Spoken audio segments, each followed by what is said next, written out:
This is the Lifestyle Builders Podcast, Show 59, adding your partner in life as your partner in business with Lee Dumas and Kate Erickson. And so something that Kate didn't really share with you that I will share right now is it was back in December, so just 2 months after I launched, 2.5 at most. We're walking on the beach in Maine. It's like a kind of a cold, wintry day, and that was the first time I asked her if she would consider joining the team, and one of her responses was, well, what would be my role? And to be honest, I didn't really have a great answer for her. I didn't really have that kind of fleshed out at that time, which was a mistake. I mean, I definitely should have really kind of approached her with a more well-rounded plan. Hi, Ariana here with a quick PSA about why this topic is so important to us. Tom and I know how challenging it can be to start and run a business, to take care of your loved ones, and on top of it all, to keep a healthy relationship with your spouse. It isn't easy, and that is why we created our Lifestyle Builders Mentorship Program. As a special offer during this very special Couples and Entrepreneurship Month, we'd like to invite you to get started with your first month of Lifestyle Builders for only $1. So if you, and your spouse is welcome too, need more strategy, support, and guidance in your business and life, plus people who truly care about you and will keep you accountable, sign up now at tomandariana.com/LBcouples with the code LBcouples. Kicking it off, appropriate as you said, is Lee Dumas and Kate Erickson of Entrepreneurs on Fire. Yeah, so let's give you a little bit more intro into John and Kate. You want to kick it off? All right, so Lee Dumas and Kate Erickson are the dynamic duo behind Entrepreneur on Fire, an award-winning podcast that interviews inspiring entrepreneurs every Monday and drops value bombs every Thursday. John is the host with over 2,000 episodes. Side note, Ariana and I both were on episodes. 1.3 million listens every month and 7 figures of annual revenue. JLD is just getting started with yourbigidea.io and discover your big idea in just 3 hours. And Kate is the creator, engager, and implementer behind EOFire. She's also the host of podcast Kate's Take and co-author of the podcast journal, Idea to Launch in 50 Days. Kate is passionate about helping entrepreneurs create freedom in their business and life through developing systems and processes that can help their business scale and grow. Together, they help you get ready to set your entrepreneurial journey on fire. Yeah, and so this was such a great episode to get started with John and Kate. Like we said, we actually were both guests on EOFire. Yeah, we had awesome episodes and experiences. Yeah, and what was kind of interesting is when we were guests, we were kind of talking about the same story or journey, but from different perspectives. Mm-hmm. And that was a big part of why we pulled this episode together. And what's interesting about John and Kate was that John was the entrepreneur and started the business. Kate was still in a corporate job. Yep. And then what you'll hear as we get into this episode is really, what did that look like? How did they start having that conversation? How did Kate eventually transition into working on the business as well, or in the business? And then how did they work through some of the challenges of, being your partner in life as well as your business? Yeah, and I don't want to give away too much here in the recap, but we did focus a lot on kind of how they decided upon those roles and what things that they were each responsible for in business and in life. So if you are prepared to ignite, keep on listening. Yeah, enjoy. All right, everyone, welcome to a very, very special episode. In fact, a special series. We've got our Couples and Entrepreneurship series, and starting it all off with a bang, we are welcoming John and Kate from EOFire. Thank you guys so much for being here with us today. Thank you. We are fired up to be here. Fired up. I love it. All right, so we are going to jump right into things here. I know a lot of people know you guys. You are out there, and they've been kind of, in tune with your story a little bit. But I want to dive into the relationship piece, the part that we are all here for. And I think similar to me, Kate, you were kind of gradually pulled into this entrepreneurship thing. So I would love to hear, how did you ultimately decide that you were kind of done with the corporate side of things and entrepreneurship was the route you wanted to go? So it was 2013. late 2012, early 2013. And John had already started Entrepreneurs on Fire. I was working at an advertising and marketing agency. And I was very intrigued by the fact that he woke up at 4:30 a.m., just so excited to get to his desk. He would spend the entire day in the studio that we had in our apartment in Portland, Maine. And I would leave for work. I'd come back from work. He'd literally be sitting in the exact same position, as excited as he was at 4:30 in the morning.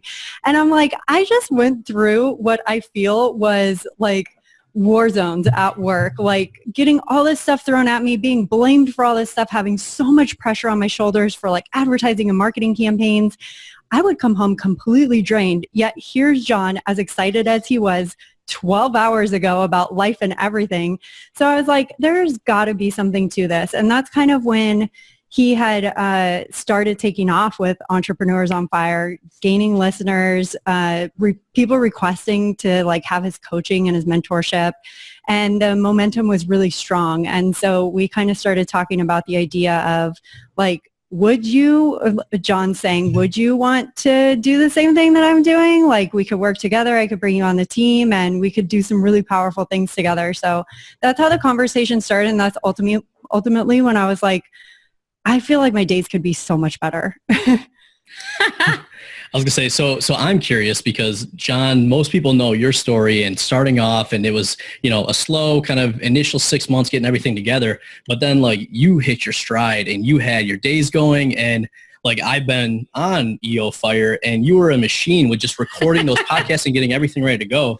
So I'm curious as to when you guys made that shift and Kate came into the picture, how did that change your routine and kind of what was that transition like? Absolutely. So for me, when I came up with the idea for Entrepreneurs on Fire, I knew it was a very audacious goal, having a daily podcast with, not just the audio content, but wanting written content and show notes for the website and doing email newsletters and of course, social media and, and on and on and on. I really wanted to build a full 360-degree business around the idea of a daily interview podcast.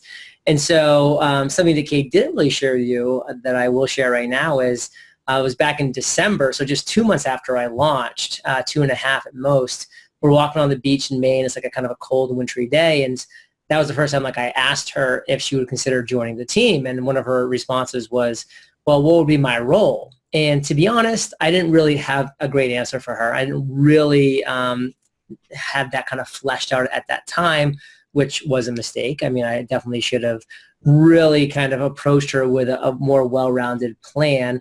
But I just knew that, number one, that she was doing really well at her job. And number two, she really enjoyed her job.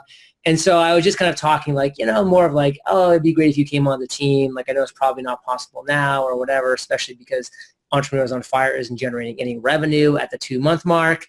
And you are generating revenue, as a salary, employee, which is nice. But, I was kind of more planting a seed there. And then lo and behold, about 4 months later, things at her job were starting to kind of spiral down a little bit, really just meaning that the major client that she was assigned to was really just not being a great company to work with in any way, shape, or form. And I think that's when Kate saw the limitations of being in corporate and just having to say, yes, I will do that, and have an assignment, have to do that assignment, and then saying me being you know what, I didn't like working with that person. I'm never going to talk to them again. And I get to choose who I talk to, who I deal with, what I do. I'm choosing my own direction. That kind of freedom, I think, really excited her for all the obvious and right reasons. So I had another conversation with her at that point, this time more prepared, knowing it was a possibility, and saying, listen, I can definitely see you writing amazing blog posts for our website content, helping me out with emails, helping me in communications with potential sponsors, doing a lot of admin stuff because she's has great attention to detail and she's very organized, things that are not my strengths.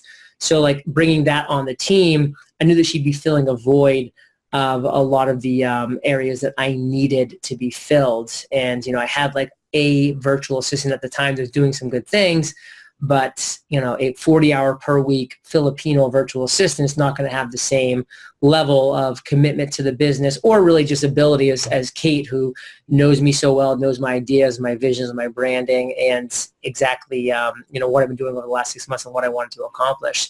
So that was kind of when I made the second and first real pitch.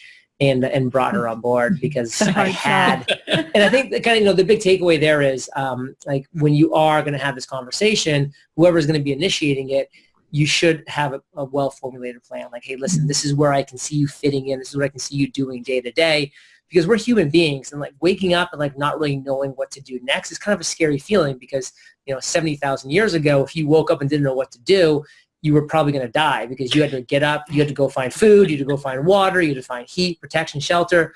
Like those are pretty obvious things. But in today's world, it's different. And so we still have that kind of lizard brain of, what do I do next? And you need that comfort move. I love that. So being the person who wasn't the initial entrepreneur, what were the things going through your mind, or what were you feeling when he made the first initial idea of, hey, what if you come and work with me? What went through your mind, Kate? I think definitely like the relationship piece was a big deal to me. Like at the time, John and I had been living together and really dating for I guess it had been a year at that point. So, I mean, we were definitely into the relationship. Things were going really great. But that was definitely one of my biggest concerns when that subject was broached. My other biggest concern was, just as John said, like he didn't really have a solid plan or idea for what that would look like. And me not being an entrepreneur, I definitely didn't know what that looked like. So that was another big concern for me. Like I had played the admin game my entire corporate life, really. And like the position that I was in at the time was the very first time that I had ever been out of an admin position. And I didn't want to go back to that. So I kind of had like these fears running through my mind of like, I hope John doesn't think that like I'm just going to go be like his secretary. Like I don't want to do that. I don't want to be your personal assistant, honey. Yeah, exactly. So that was those were like my two biggest concerns. I was going to say, and that was kind of, we had a little bit of a reverse scenario, but basically I was working the corporate job and I was the entrepreneur at the same time. And the way Ariana got pulled in was kind of like, okay, you're completely overwhelmed. You're terrible at like all these details because you've got all these ideas. So let me come in and help you with those. But John, I'm curious because like, obviously you have a lot of big ideas. I know you guys actually just launched one of those newer ideas. So how did you go from having these big ideas and then suddenly having Kate involved to then sharing and kind of figuring out, well, how do we manage the business and the relationship now that we're like working together? It was really sitting down and just saying, hey, what are my strengths? Like, what are my strengths as an entrepreneur, as a human being? And just really getting real with those and knowing that, I was going to be the person who's going to be focused on a lot of the content creation and the content production and the course idea and the course production and like that side of the business, and knowing what Kate's strengths were and knowing that she was strong at those things that I mentioned before, like, admin and organization and just keeping tabs on things and being able to do all of that as well. And then knowing her weaknesses and my weaknesses, and then just really saying, hey, these are where we really kind of plug each other's failures well. And so now we know when we hire that next person on the team, we really want them to have the 4 or 5 characteristics that we're both weak at so that they can kind of bring that to the table and bring that up as well. So just having a strong understanding of what you're really good at, A, but B, what you should be doing within that area you're good at. So where you should be spending most of your time. That should be the very big focus. And then on the flip side, hey, what is Kate good at and what should she be focused on? And then where's the leftover that still is necessary for the success of the business and the growth of the business? That's where you start to hire, the next person on that team. So now, as we're sitting here, we have a team of 5 with, multiple independent contractors, and that next hire would be a very strategic hire for us as we know what we would be looking for. I love that. We talk about roles all the time because obviously that's been something that's been really important in our relationship, and then obviously growing the businesses and having kids alongside of it. So we have had many, many, many conversations about who's playing what role, and it's actually evolved over time because obviously we're growing and changing as things have been moving along in our businesses and our lives. I would love to kind of know, like, one of our biggest challenges being spouses and also business partners is when we have a conflict. what do you, like, do you guys have a specific exercise you do? Do you have a specific way that you kind of handle conflict with each other and have it kind of like not cross over between the business and the relationship? Yeah, I mean, I think for, like John was saying, with our roles within the business, this seems maybe a little strange to say, but I also kind of feel like we play that in our personal relationship too. Just the same way that we looked at our strengths and our weaknesses, like that's how we choose our partner, right? Like we look at the qualities that are important to us. Of course, everybody has kind of downsides or whatever that, it's not like their strongest personality point. And, we play that same in our relationship. So if there's conflicts in the business, like we know how to communicate with each other as like partners, which really helps with a lot of that conflict resolution. And it's really from day one been about that, communicating, like not holding it inside if we don't agree with each other, not going along with something just because we feel like we have to.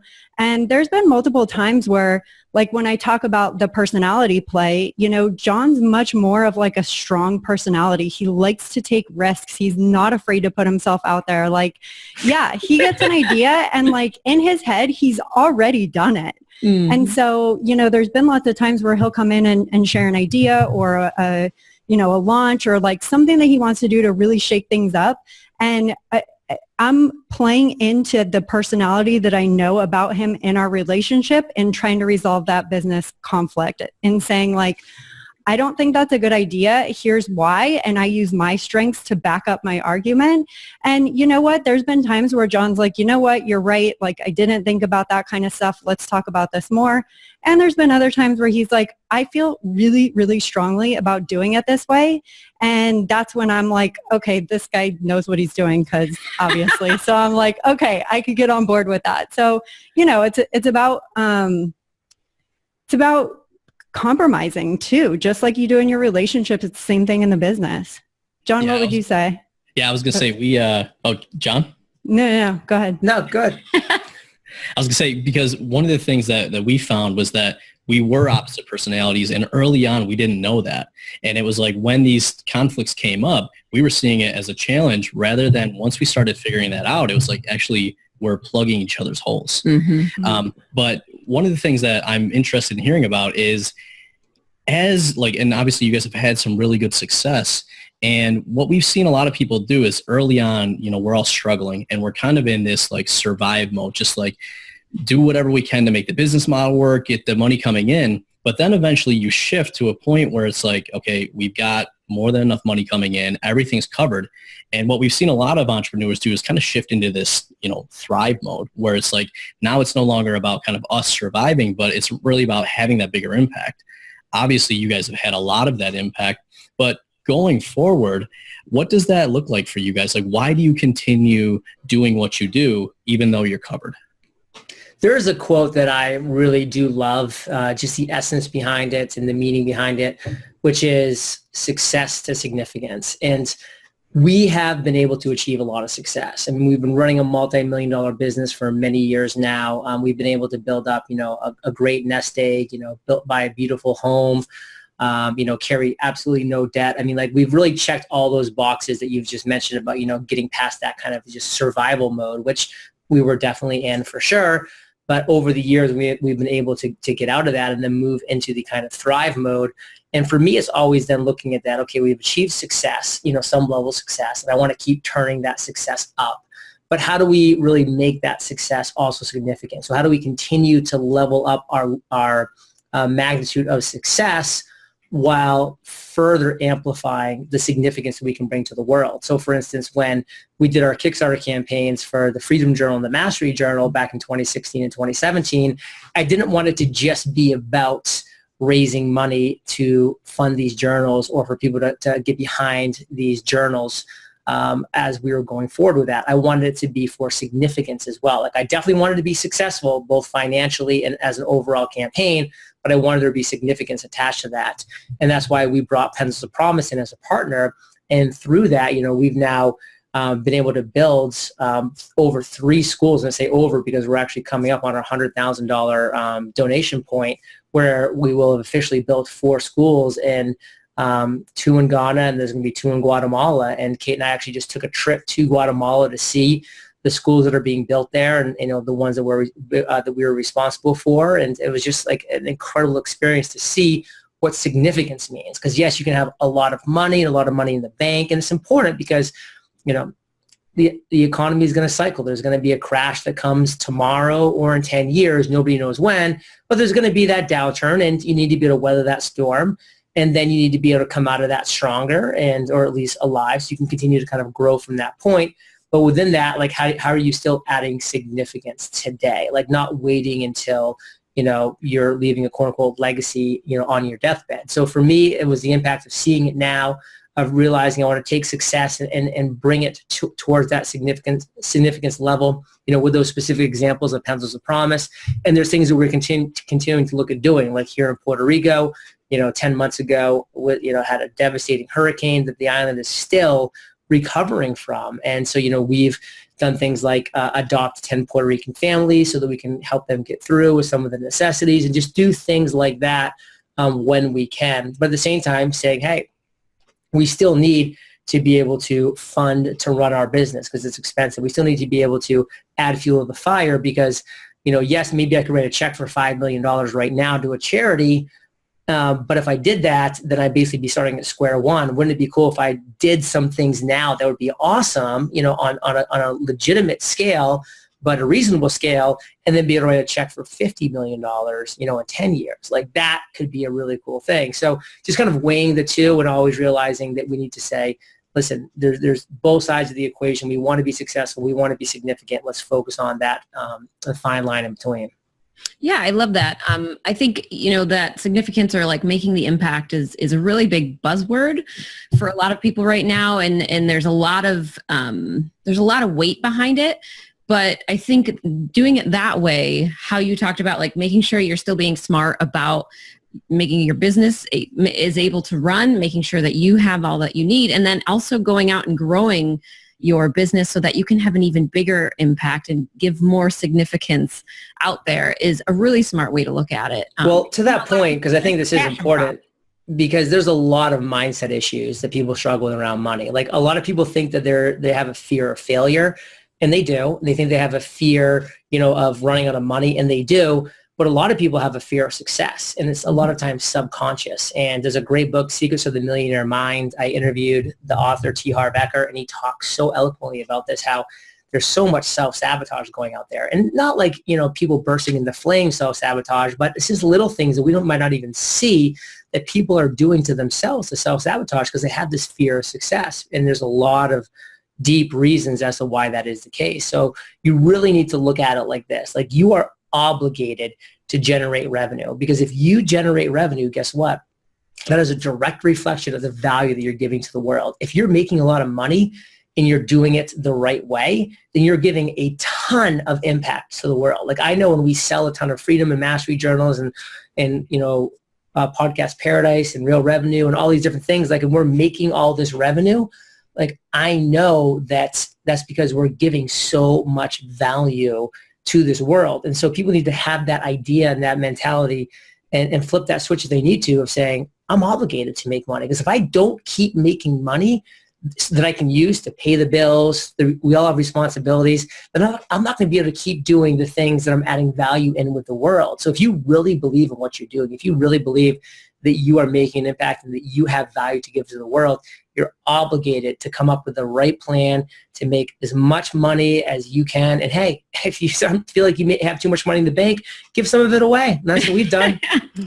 I was going to say, I love the fact that you brought that up, because a lot of people, I'm sure they come to you as well, they look for advice on like how to start the podcast, or, how to start the business, or how to grow the business, how to achieve those goals. And like what we found both in our experiences as well as working with entrepreneurs is, yeah, there's a certain level of business, strategy and stuff that you need. But in parallel with that is also like the personal growth. And what we found is that when entrepreneurs are kind of getting to the different points of growing their business, you can kind of see when they're going to start to stall and when they have to kind of level up as a leader. And Kate, I'm curious, between your corporate world as well as the growth you guys have had with Entrepreneur on Fire, what are some of kind of the major shifts that you've had to have growing as a person, both for the business as well as, the relationship? Yeah, I mean, a huge thing for me is when I started with Entrepreneur on Fire, I had very low self-confidence. I did not believe that I had valuable information to share with the world. I was scared to death when I launched my podcast. I forced myself to make it a goal to speak on stage because that's what scared me the most. Like, I literally went to everything that made me most uncomfortable, which is pretty much everything I do in our business today.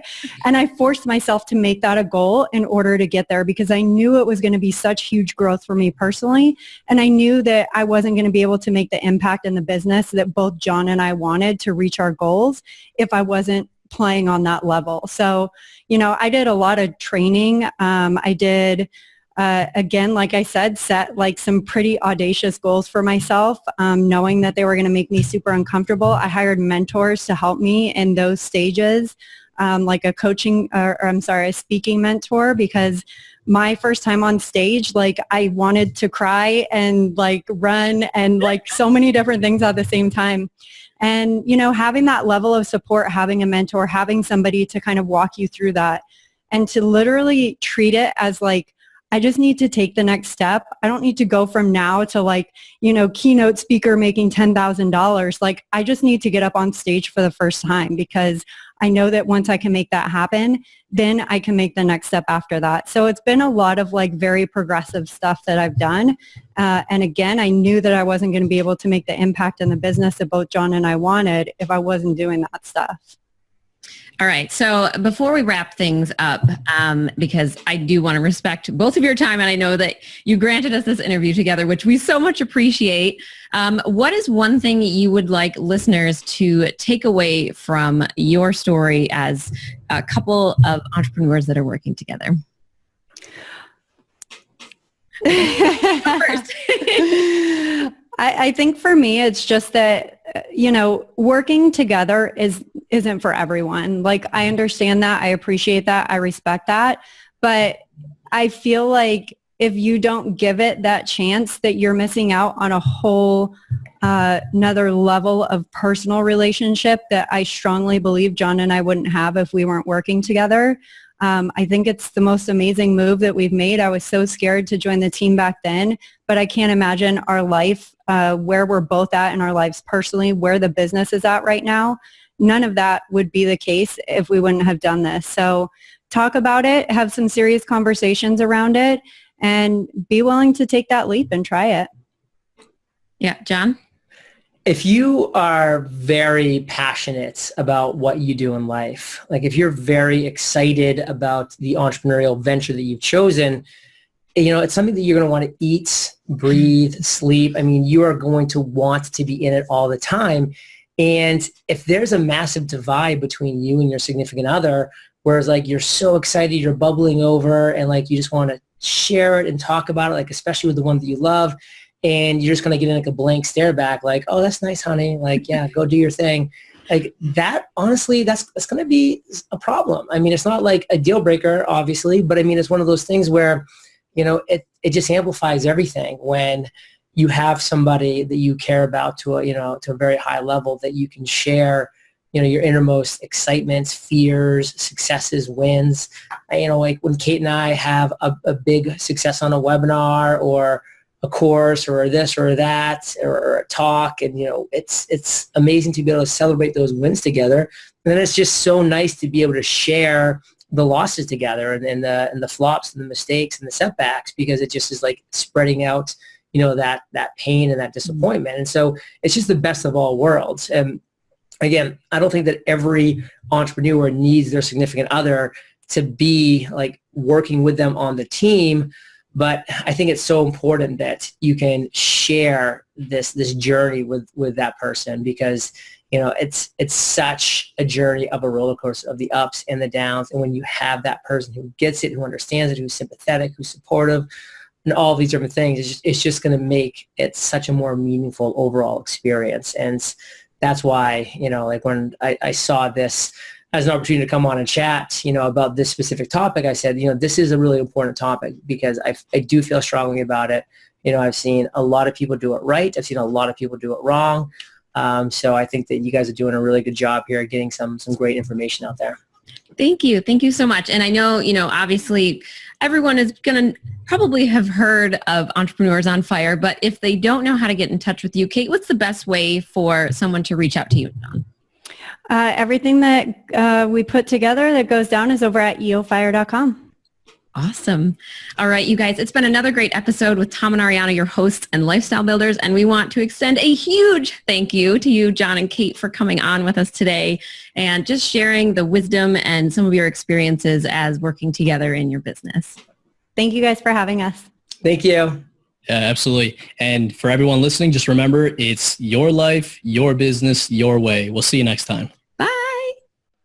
Hey, we hope you enjoyed this episode. If you know another entrepreneur who may benefit from hearing this show, we would so appreciate you being a good friend and sharing it with them. And just a reminder, as a special offer during this super special Couples in Entrepreneurship Month, we'd like to invite you to get started with your first month of Lifestyle Builders for only $1.